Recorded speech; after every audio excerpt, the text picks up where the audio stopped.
በዓለማችን የመጀመሪያዋን ቤተክርስቲያን ማን ሰራት፣ የት ሰራት፣ እንዴት ሰራት ብሎ ሰው ቢጠይቃችሁ መልሳችሁ ምንድነው? በኢትዮጵያ 900 ዓመት 1000 ዓመት ከዛም በላይ የቆዩ አብያተ ክርስቲያናት፣ ገዳማት፣ ብዙ ቅዱሳን ቦታዎች አሉ። ነገር ግን የዓለም የመጀመሪያዋ ቤተ መቅደስ የት ጋር ነው የተሰራችው? የሰሯት እነማን ናቸው? እንዴት አድርገው ሰሯት? የዛሬው ቪዲዮአችን አፋችሁን ሞልታችሁ ደረታችሁን ነፍታችሁ ለጥያቄዎች የምትመልሱበት ለእናንተም ጥበብን የምትቀስሙበት አስደናቂ ትምህርት ነው። መምህር ዮሐንስ ከኛ ጋር ናቸው። እስከ መጨረሻው አብራችሁን ቆዩ።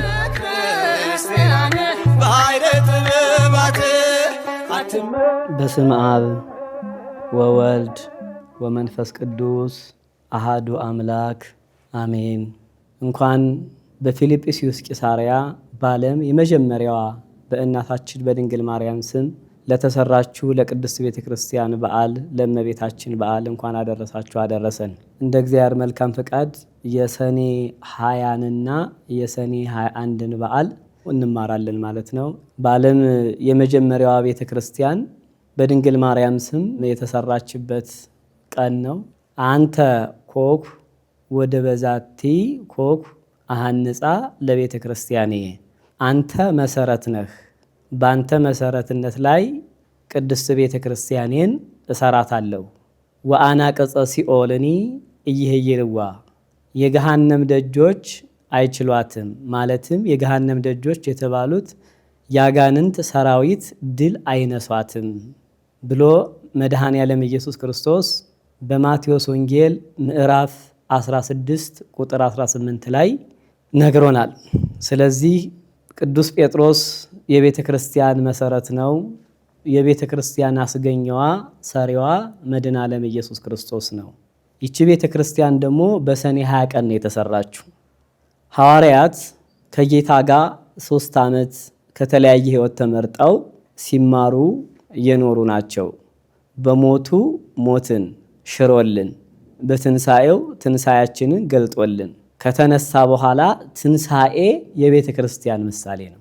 ከትንሣኤ እስከ ዕርገት ድረስ ሐዋርያትን መጽሐፈ ኪዳን እያስተማራቸው ሰንብቶ በተነሳ በ40ኛው ቀን ወደ ሰማይ አረገ። ንበሩ በኢየሩሳሌም፣ በኢየሩሳሌም ሁኑ እስከ ትለብሱ ኃይለ እማርያም፣ ከላይ ካርያም ኃይልን እስከምልክላችሁ ድረስ በዚህ ቆዩ ብሏቸው በ40ኛው ቀን ወደ ሰማይ አረገ።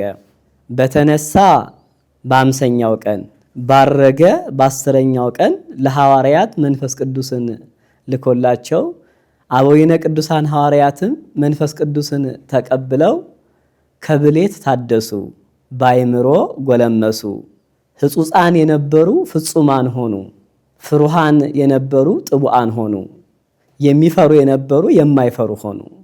መንፈስ ቅዱስን ከተቀበሉ በኋላ ከዛ ሐዋርያት ይህንን ዓለም ማስተማር ጀመሩ።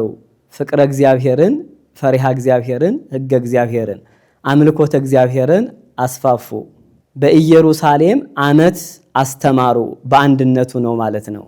በኢየሩሳሌም ዓመት ካስተማሩ በኋላ ዓለምን ለ12 ተካፍለው በየሀገረ ስብከታቸው ሂደው አሕዛብን ከአምልኮተ ጣዖት ወደ አምልኮተ እግዚአብሔር፣ ከገቢረ ኃጢአት ወደ ገቢረ ጽድቅ ሐዋርያት እየመለሱ ማስተማር ጀመሩ። ያስተምራሉ፣ ያሳምናሉ፣ ያሳመኑትን ያጠምቃሉ፣ ያጠመቁትን ያቆርባሉ። በእነሱ ጊዜ ልዑካን ቤተ ክርስቲያን ነዋየ ቅድሳት አላስፈለጋቸውም። የበቁ ስለነበሩ ሁሉን ያደርጋሉ። እንደ ኢየሱስ ክርስቶስ እንደ ፈጣሪያችን ሐዋርያት ያስተምራሉ፣ ያጠምቃሉ፣ ያቆርባሉ። እንዲህ እያሉ ሲኖሩ ጌታ ባረገ በ8ኛው ዓመት ቅዱስ ጳውሎስ አመነ፣ የሐዋርያትን ጸጋ አገኘ። እሱም ማስተማር ጀመረ። ከበርናባስ ጋራ ፊልጵስዩስ ቂሳርያ የሚባል አገር ገብተው ሕዝቡን አስተማሩ። ሕዝቡም አመኑ። አሳምነው አጠመቋቸው። ያጠመቋቸውን ደግሞ አቆረቧቸው። ካመናችሁ ከተጠመቃችሁ አላቸው ቅዱስ ጳውሎስ ወደ ቤተ ጣዖት አትሂዱ፣ ልማዳችንንማ ከከለከላችሁን አሉ የፊልጵስዩስ ሰዎች፣ ቤተ ጸሎት ለዩልን አሏቸው። ነገሩ መልካም እንደሆነ ቅዱስ ጳውሎስና በርናባስ አውቀው ሴት ብታውቅ በወንድ ያልቅ፣ ልጅ ቢያውቅ በአባት ያልቅ እንዲሉ ምንስ ቢሆን ርዕሰ ሐዋርያት ቅዱስ ጴጥሮስ እያለ እኛ የነሱን ጥያቄ ሰምተን ቤተክርስቲያን መስራት ይገባናልን? እስቲ እንላክበት ለቅዱስ ጴጥሮስ ብለው ለቅዱስ ጴጥሮስ መልእክት ላኩበት። ቅዱስ ጳውሎስና ቅዱስ በርናባስ ማለት ነው። ፊልጵስዩስ ውስጥ አሳምነው ካጠመቁ በኋላ ህዝቡ ቤተ ጸሎት ለዩልን ሲሏቸው ማለት ነው። ቅዱስ ጴጥሮስም አስተምሮ ቅዱስ ዮሐንስም አስተምሮ ኢየሩሳሌምን እንደ መድና ይጠቀሟታል። ዛሬ የኢትዮጵያ ቅዱስ ቤተክርስቲያን አባቶቻችን ሊቃነ ጳጳሳት በየአህጉረ ስብከታቸው ሂደው ቅዱስ ሲኖዶስ ስብሰባ የሚያደርጉባትን መድናዋን አዲስ አበባን በዓመት 2 ጊዜ እንደሚገኙ ሐዋርያትም ዓለምን አስተምረው ዙረው መድናዋን ኢየሩሳሌምን ይገኙባታል። ህዝቡንም መጀመሪያ ያስተማሩት ህዝብ ነውና ያጽናናሉ እየመጡ ማለት ነው። እና ቅዱስ ጳውሎስ ይህን መልእክት ሲልክ ቅዱስ ጴጥሮስ ከሀገረ ስብከቱ ተመልሶ በኢየሩሳሌም ነበረ። ቅዱስ ዮሐንስ ወንጌላዊውም ፍቁረ ጊዜ እሱም በኢየሩሳሌም ነበረና ለጴጥሮስና ለዮሐንስ ቅዱስ ጳውሎስ ሲልክባቸው ቅዱስ ጴጥሮስ እንዲህ አለ፣ አልቦ ዘተገብሩ ምንተኒ ዘንበለ በትእዛዙ ወምክሩ ለእግዚእነ ወመድኃኒነ ኢየሱስ ክርስቶስ። ያለ መድኃኒታችን ያለ ጌታችን ያለ ኢየሱስ ክርስቶስ ፈቃድ እና ትእዛዝ ምንም ማድረግ አትችሉም ተብለናል ብሎ ቅዱስ ጴጥሮስ ለቅዱስ ጳውሎስ ላከበት። ይህንን ከሰማ በኋላ ቅዱስ ጳውሎስ ሐዋርያት ሱባኤ ያዙ።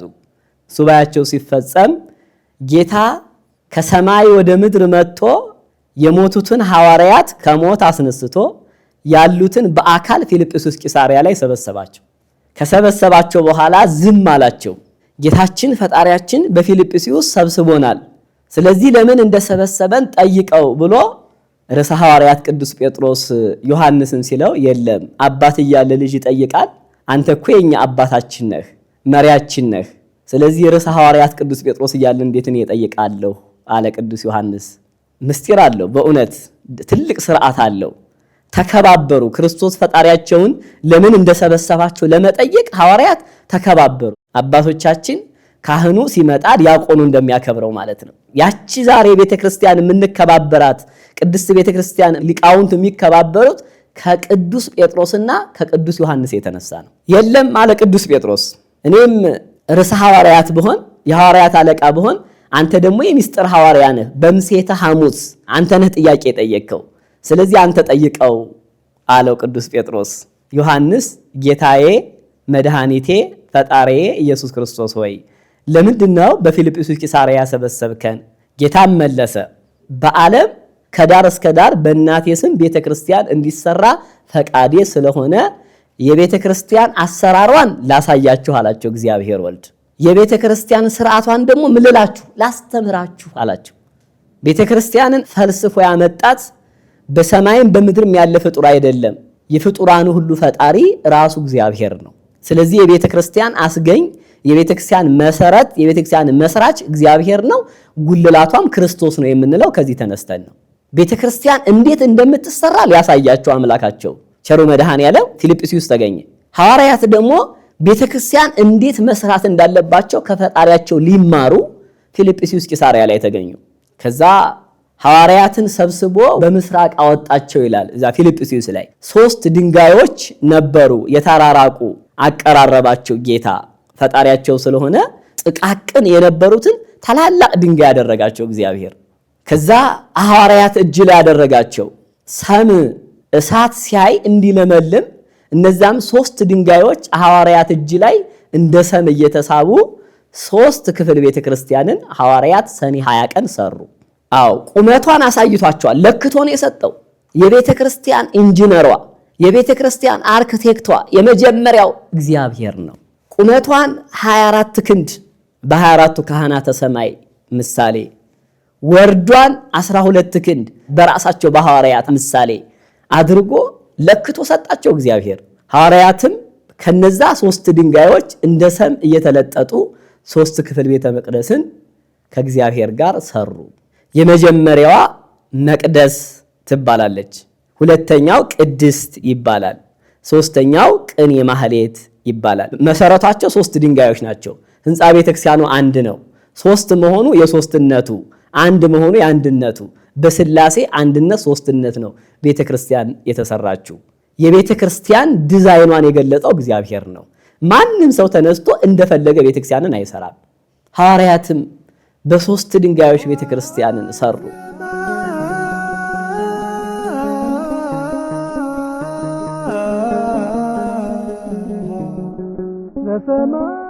ጌታችን መድኃኒታችን ኢየሱስ ክርስቶስ ለሐዋርያት ያሳያቸው የቤተክርስቲያን አሰራር አለ።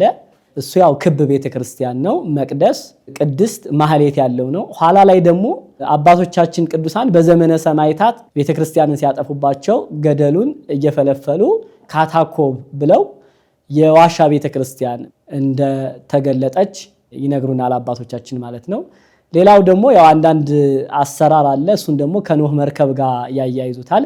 ቤተክርስቲያን ሶስት አይነት አሰራር አላት። ግን ጌታ ያስተማረን ቤተክርስቲያን የምትሰሩም የምታሰሩም ኢትዮጵያውያን ያቺ ፊልጵስዩስ ቂሳርያ ለሐዋርያት ጌታ ያሳያቸው ብትሆን ይመረጣል ማለት ነው። በዋሻ ፈልፍለው የሚሰሩ አባቶቻችን ጥንትም በዘመነ ሰማዕታት አሉ፣ ዛሬም አሉ። ማህሌት፣ ቅድስት፣ መቅደስ እያደረጉ የሚሰሩ አሉ። እንደገና ደግሞ በኖህ መርከብ ማምሳል የሚሰሩ አሉ። ግን ሁልጊዜ ትኩረት ልናረግ የሚገባው እዛች ፊልጵስዩስ ቂሳርያ ላይ ጌታ ለሐዋርያት ያሳያቸው በሶስት ድንጋዮች የሰሯት እሷን ሁልጊዜ ልንሰራም ልናሰራም ይገባል ማለት ነው። እመቤታችን ወደ ሰማይ ካረገች ከ4 ዓመት በኋላ ሰኔ 20 ቀን ፊልጵስዩስ ቤተክርስቲያን እንዴት እንደምትሰራ አሳያቸው። ሰኔ 21 ቀን ደግሞ ስርዓቷን ከሰማይ ህብስት ሰማያዊ ጽዋ ሰማያዊ አውርዶ እመቤታችንን ታቦት አድርጎ ሐዋርያትን ዙሪያውን ተራዳኢ አድርጎ እሱ ዋና ካህኑ ሆኖ ቀድሶ ሐዋርያትን መድኃኔዓለም አቅርቧቸዋል። በፈጣሪያቸው እጅ ተቀብለዋል ማለት ነው። ከዛ እንዲህ አላቸው፣ እምይእዜሰ አንትሙኒ ከመዝ ግበሩ፣ እናንተም እንዲህ እኔ እንዳደረግኩት እንደዚህ አድርጋችሁ ስሩ ብሎ ወደ ሰማይ አረገ። ሰኔ 21 ቀን ማለት ነው። ከዛ አበዊነ ሐዋርያት ይህንን ተምረው ሰኔ 20 ቀን በዓለም ቤተክርስቲያን ከዛ ወዲህ መሰራት ተጀመረ ማለት ነው። የመጀመሪያዋ ቤተክርስቲያን ፊልጵስዩስ ቂሳርያ ላይ በእመቤታችን ስም ነው የተሰራችው። እነዛ ሶስት ድንጋዮቹ የስላሴ የአብ የወልድ የመንፈስ ቅዱስ፣ አንድም ማህሌቱ የአብ ቅድስቱ የወልድ መቅደሱ የመንፈስ ቅዱስ፣ መቅደሱ የአብ ቅድስቱ የወልድ ማህሌቱ የመንፈስ ቅዱስ ምሳሌ በስላሴ አምሳል አድርጎ ቅድስት ቤተክርስቲያንን ለሐዋርያት አሳይቷቸው ሐዋርያትም ከዛ በኋላ ቤተክርስቲያን መስራትን አሳዩ፣ አስተማሩ ማለት ነው። ስርዓተ ሰማይ ተሰራ በምድር፣ የሰማይ ስርዓት በምድር ተሰራ ማለት ነው።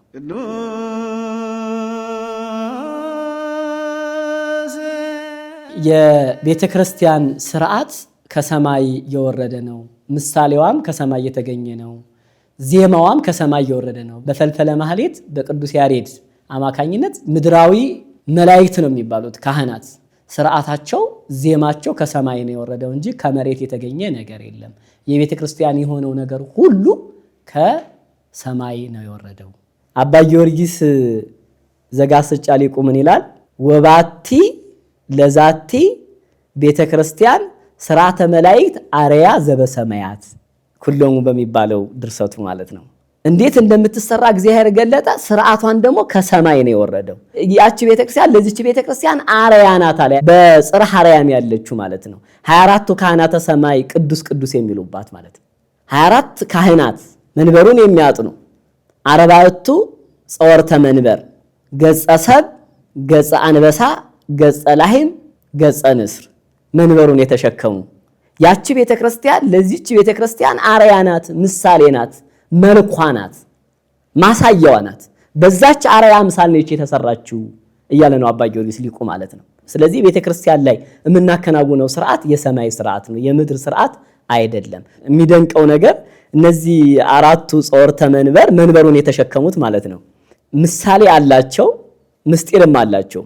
ምስጢሩ ገጸ ሰብ ስለ ሰው የሚጸልይ ነው። አንድም ሰውን የፈጠረ አምላክ የሱን መንበር ነው ያስኩት ሲል ነው። ገጸ አንበሳ ስለ አራዊት የሚያማልር ነው። አራዊቱን ሁሉ የፈጠረውን አምላክ የሱን መንበር ነው ያስኩት እያለ ነው። ሶስተኛው ገጸ ላህም ነው። በላህም አምሳል የተመሰለ ነው። ስለ ቤት እንስሳት የሚያማልር ነው። አንድም የቤት እንስሳቱን ሁሉ የሚበሉትን እሱን ሁሉ የፈጠረ እግዚአብሔር የእሱን መንበር ነው የተሸከምኩት እያለ ነው። አራተኛው ገጸ ንስር ነው። ስለ አዕዋፍ የሚያማልድ ነው፣ የሚለምን ነው። አዕዋፍ ያለ ጊዜያቸው እንዳይጠፉ፣ አራዊት ያለ ጊዜያቸው እንዳይጠፉ፣ እንስሳት ያለ ጊዜያቸው እንዳይጠፉ፣ የሰው ልጅ ያለ ጊዜው እንዳይጠፋ የሚለምኑ የሚያማልዱ ናቸው። መንበሩን የተሸከሙት ማለት ነው። ጸወርተ መንበር ይላቸዋል። እነሱ የሊቃነ ጳጳሳት ምሳሌ ናቸው። አንድም በዙሪያው ያሉት አጠንተ መንበሩ 24 ካህናት ናቸው። የሊቀ ጳጳሳት፣ የጳጳሳት፣ የኤጲስቆጶሳት፣ የቆሞሳት፣ የካህናት ምሳሌ ናቸው። ዛሬም እዚች ቤተክርስቲያን ላይ ጸወርተ መንበር 40ቱ የካህናት ምሳሌ ናቸው። መንበሩን የሚነኩት ካህናት ናቸው። 24ቱ ካህናተ ሰማይ ዙሪያውን ያጥናሉ፣ መንበሩን አይነኩም። ዲያቆናት መስቀሉን ይዘው ይቆማሉ እንጂ መንበሩን አይነኩም። ታቦቱን መዳሰስ የሚችለው ቅዱስ ሥጋውን ክቡር ደሙን መዳሰስ መንካት የሚችለው መንበሩን መንካት የሚችለው ካህን ነው። ገጸ ሰብ፣ ገጸ አንበሳ፣ ገጸ ላህም፣ ገጸ ንስር በካህናት ሲመሰሉ 24ቱ ደግሞ አጥንተ መንበር 24ቱ ካህናት ደግሞ በዲያቆናት ይመሰላሉ። ዲያቆናት መንበሩን እንደሚያጥኑት እንደ ሰማይ ካህናት መስቀሉን ይዘው ይቆማሉ ዙሪያውን በመንበሩ ማለት ነው። ይህም ብቻ አይደለም። ቤተክርስቲያን ደጀ ሰላሟ የገነት ምሳሌ ነው። ቤተ መቅደሷ የኢየሩሳሌም ሰማያዊት።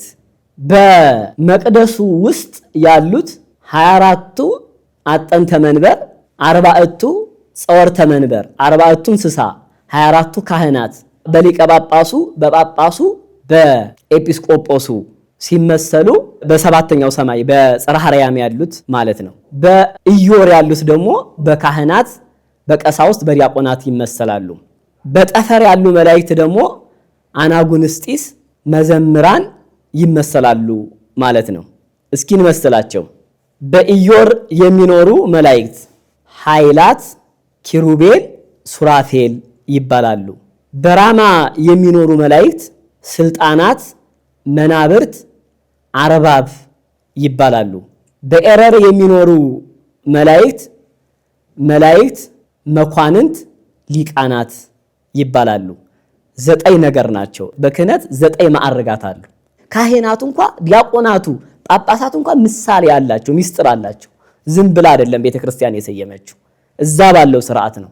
በኤረር ያሉት መላእክት መኳንንት፣ ሊቃናት ይባላሉ። በመላእክት መዘምራን ይመሰላሉ። በመኳንንት አናጉንስጢስ ይመሰላሉ። በሊቃናት ንፍቀ ዲያቆናት ይመሰላሉ። በስልጣናት ዲያቆናት ይመሰላሉ። በመናብርት ቀሳውስት ካህናት ይመሰላሉ። በአርባብ ቆሞሳት ይመሰላሉ። በኃይላት ኤጲስቆጶሳት ይመሰላሉ። በኪሩቤል ጳጳሳት ይመሰላሉ። በሱራፌል ሊቃነ ጳጳሳት ይመሰላሉ። አያችሁ፣ እዛ ባለው ስርዓት ነው ቤተክርስቲያን የተሰራችው። ስርዓቷም የሚፈጸመው አገልጋዮቿም ስያሜያቸው በዛ ነው። እታች ያሉት መላእክት ወደ ላይ መውጣት አይችሉም።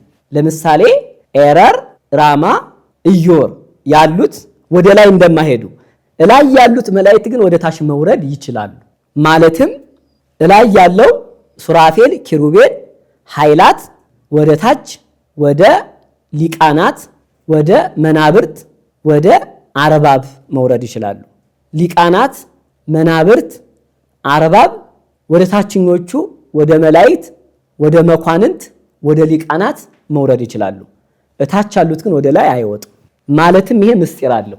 መዘምራን የአናጉንስጢስን፣ አናጉንስጢስ የንፍቀ ዲያቆናትን፣ ንፍቀ ዲያቆናት የዲያቆናትን፣ ዲያቆናት የካህናትን፣ ካህናት የቆሞሳትን፣ ቆሞሳት የኤጲስቆጶሳትን፣ ኤጲስቆጶስ የጳጳስን፣ ጳጳስ የሊቀ ጳጳስን ስራ አይሰራም። ከታች ያሉት ወደ ላይ መውጣት አይችሉም ያልኳቸው ይሄ ነው። በክህነት ደረጃም ከታችኛው ክህነት ወደ ላይኛው ክህነት ወጥቶ ስራ መስራት አይቻልም። ማዕረጉን ቀስ እያለ ማግኘት ይችላል። ላይ ያሉት ግን ወደ ታች መውረድ ይችላሉ። ሊቀ ጳጳስ የጳጳስን ስራ መስራት ይችላል፣ ዝቅ ብሎ ማለት ነው። ወርዶ ጌታ ትሑቱ አምላክ ዝቅ እንዳለ ሐዋርያትም ዝቅ ብለው እንዳስተማሩ ዝቅ ብለው ስራ እንደሰሩ ላይ ያለው ሊቀ ጳጳስ ወርዶ የጳጳስን ስራ፣ ጳጳሱ የኤጲስቆጶስን ስራ መስራት ይችላል። ኤጲስቆጶሱ የቆሞሱን ስራ መስራት ይችላል። ቆሞሱ ወርዶ የካህኑን ስራ መስራት ይችላል። ካህኑ ቄሱ ዲያቆን መሆን ይችላል። ዲያቆኑ ወርዶ የንፍቀ ዲያቆኑን ስራ መስራት ይችላል። ንፍቀ ዲያቆኑ የአናጉንስጢሱን ስራ መስራት ይችላል። አናጉንስጢሱ ወርዶ የመዘምሩን ስራ መስራት ይችላል። ከላይ ወደ ታች ወርዶ ስራ መስራት ይቻላል። ከታች ወደ ላይ ወጥቶ ግን ስራ መስራት አይቻልም። ለዚህ ማስረጃው አትናቴዎስ ዘአንጾኪያ የሚባል አለ ታሪክ። አትናቴዎስ ዘአንጾኪያ ሊቀ ጳጳስ ነው። አንጾኪያ ሊቀ ጳጳሷ ሲሞትባት የስልቁ ሊቀ ጳጳስ እልመፍሪያን ይባላል።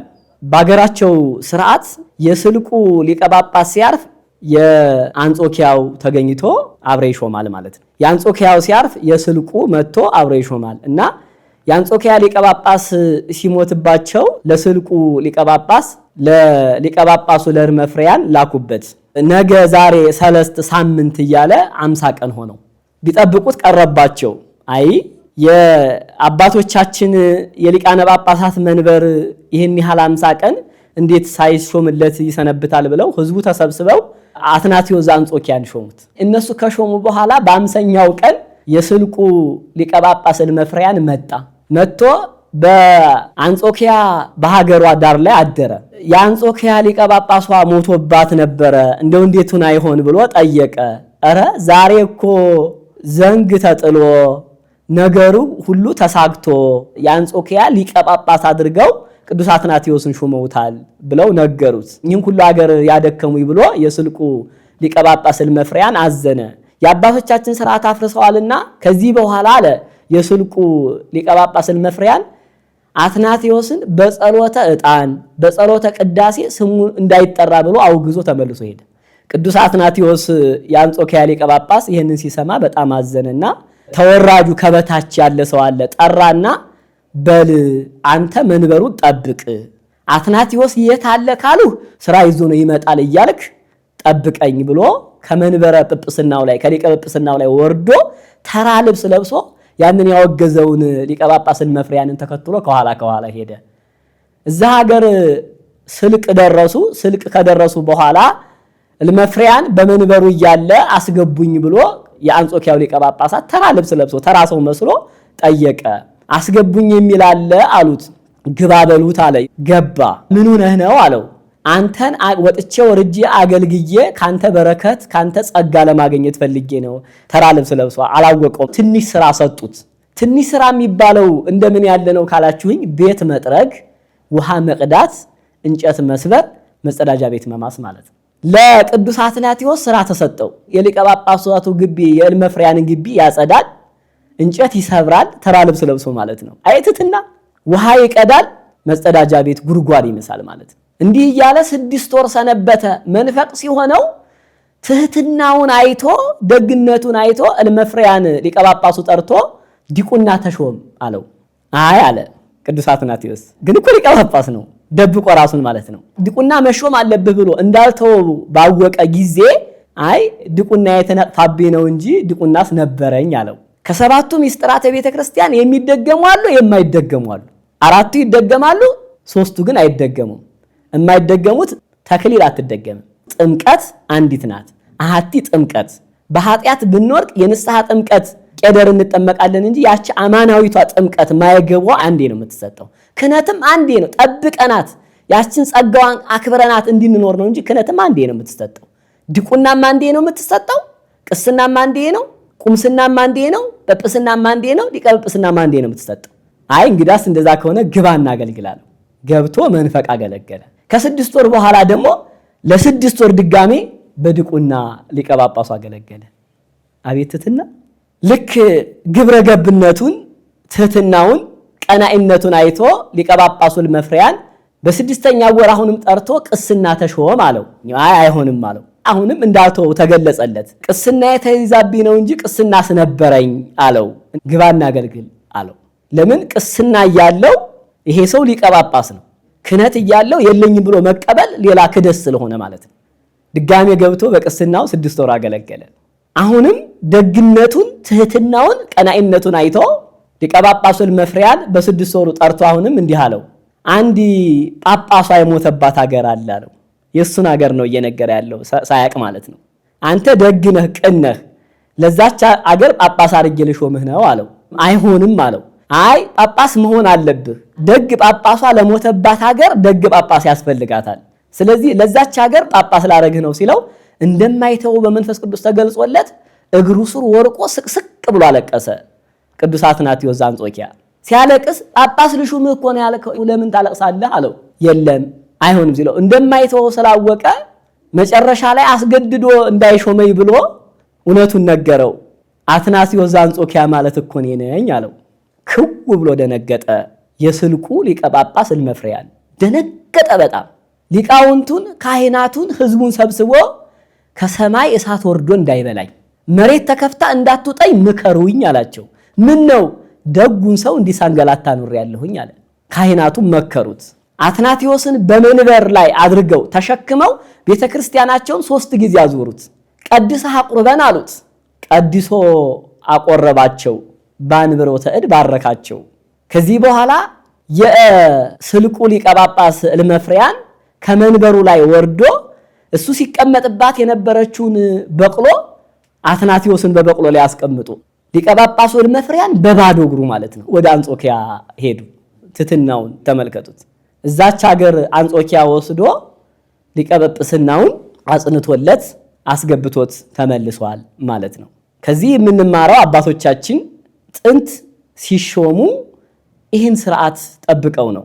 በስንክሳር ላይም ታሪኩ የተገለጠ አባት አለ። ተሾም ሲሉት ምላሱን ተደብቆ ሄዶ የቆረጠ ማለት ነው። አይገባኝም እያሉ ማለት ነው። ከቅዱስ አትናቴዎስ ልንማር ይገባል። በእውነት ኦርቶዶክሳውያን ወገኖቼ ይህ ስርዓት ዛሬም የጠፋ እንዳይመስላችሁ። አንዳንድ ሊቃነ ጳጳሳት ተገደው ቤት ተዘግቶባቸው ነው ጵጵስና የተሾሙት። አሁን በሕይወተ ሥጋ ያሉ አባት አውቃለሁኝ። ብፁዕ አቡነ አትናቴዎስ የደቡብ ወሎ ሀገረ ስብከት ሊቀ ጳጳስ ጳጳስ ስለመሾማቸው አያውቁም ነበረ። ህዝቡ ከካህናቱ ካህናቱ ከህዝቡ ጋር እንደሚገባ ሊቃውንቱ ገዳማውያኑ ይነጋገራሉ። እከሌ ይሾም ቤተክርስቲያንን ለመከራ ቀን ያሻግራታል፣ ህዝቡን ይባርካል፣ ያጸርቃል ያሉትን በግድ ይሾማሉ። የሚሾሙት ግን አይገባኝም እያሉ እያለቀሱ ይገባሉ። ዛሬም አሉ። ይህ አልጠፋም። ዛሬም አሉ። ኦርቶዶክሳውያን ወገኖቼ ርዕሰ አድባራት ወገዳማት አክሱም ጽዮን ሂዱ። ታቦተ ጽዮንን የሙሴን ጽላት የሚያጥናት አባት ወዶ ለምዶ ፈቅዶ አይደለም የሚገባው። እጅ እግሩ በሰንሰለት ታስሮ ነው የሚገባው። የጽዮን ሊቃውንት በጽዮን ዙሪያዋ ያሉ ሊቃውንቱ አባቶች ገዳማውያኑ ሳይቀር ይመክራሉ ማን ታቦተ ጽዮንን እንደሚያጥን። ህዝቡ ከሊቃውንቱ ጋር ከተነጋገሩ በኋላ ገብተህ ዕጠን ሲሉት አይሆንልኝም ሲል አስገድደው እጁና እግሩን አስረው ያስገቡታል። እሱ ግን አይገባኝም፣ አልመጥንም። ስለዚህ በአውደ ምሕረት ላይ የምናገለግል ቤተክርስቲያንን የምናስተዳድር ቤተክርስቲያንን የምትመሩ አባቶቻችን ቅዱስ አትናቴዎስ ትዝ ይበላችሁ። የአንጾኪያው ምዕመናን ወገኖቼ ያ ሐዋርያት የሰሩት ጌታ ለሐዋርያት የገለጸው ስርዓት ሐዋርያት ደግሞ በትህትና የተቀበሉት ያ ስርዓት ዛሬም አልጠፋም አለ። ግን አትርሱ፣ አትናቴዎስ ጉባኤ አሬዎስ አለ። ሐዋርያት መካከል ገንዘብ ወዳጁ ይሁዳ አለ። እስንዴ መካከል እንክርዳድ አለ። ብርሃን መካከል ጨለማ አለ። የአንጾኪያው ሊቀ ጳጳስ የቅዱስ አትናቴዎስ በረከት ይደርብን። የፊልጵስዩስ ቂሳርያ ታሪክ ከብዙ በጥቂቱ ከረዝሙ ባጭሩ በታናሹ ልጃችሁ የሰኔ 20 እና የሰኔ 21 ቀን በዓል ይህንን ይመስላል ማለት ነው። ሰኔ 20 ቀንም በዓል ነው፣ ሰኔ 21 ቀንም በዓል ነው። የእመቤታችን 33ቱ ከውግዘት በዓላት አንዱ ነው ማለት ነው። ስለዚህ ፊልጵስዩስ ቂሳርያ ላይ የእመቤታችን ቤተክርስቲያን የተገለጠችበት ቀን ስለሆነ ሰኔ 20 ሰኔ 21ም በዓሏ ነው። በዚህ ቀን ምእመናን ማህሌት አድረን አስቀድሰን ቅዱስ ሥጋውን ክቡር ደሙን መቀበል ይገባል። በዓሉ የእመቤታችን ብቻ አይደለም፣ የሐዋርያትን የጌታን እንዳለ የቤተ ክርስቲያን ሊቃውንትን በዓል ነውና የቤተ ክርስቲያንን በዓል ስለሆነ ከዚህ ከበዓሉ ረድኤት በረከት እግዚአብሔር ያሳድርብን፣ ፍጻሜያችንን ያሳምርልን። የአባቶቻችን የሐዋርያት ጸጋና በረከት ይደርብን። ወስብሐት ለእግዚአብሔር ወለወላዲቱ ድንግል ወለመስቀሉ ክቡር። ይቆየን። አሜን።